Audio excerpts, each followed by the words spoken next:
നമസ്കാരം. ക്രമസമാധാന ചുമതലയുള്ള ADGP അജിത് കുമാറും RSS നേതാവ് റാം മാധവും തമ്മിൽ നടന്ന കൂടിക്കാഴ്ചയിൽ ദുരൂഹതയേറുന്നു.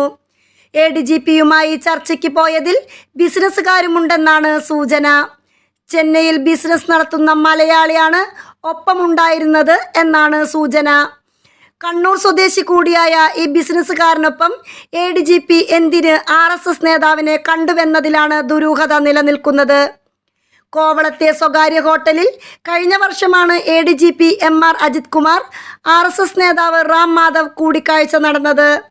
തലസ്ഥാനത്ത് നടന്ന RSSന്റെ ചിന്തൻ ശിബിരത്തിൽ പങ്കെടുക്കാനെത്തിയപ്പോഴാണ് കൂടിക്കാഴ്ച നടന്നതെന്നാണ് ഒടുവിൽ പുറത്തുവരുന്ന വിവരം.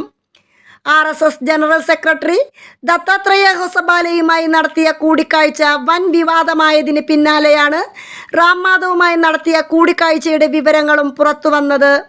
സുഹൃത്തിൻ്റെ ക്ഷണപ്രകാരം നടത്തിയ സ്വകാര്യ കൂടിക്കാഴ്ചയാണെന്നാണ് ദത്താത്രേയ ഹൊസബാലയുമായി നടത്തിയ കൂടിക്കാഴ്ചയിൽ മുഖ്യമന്ത്രിക്ക് അജിത് കുമാർ നൽകിയ വിശദീകരണം.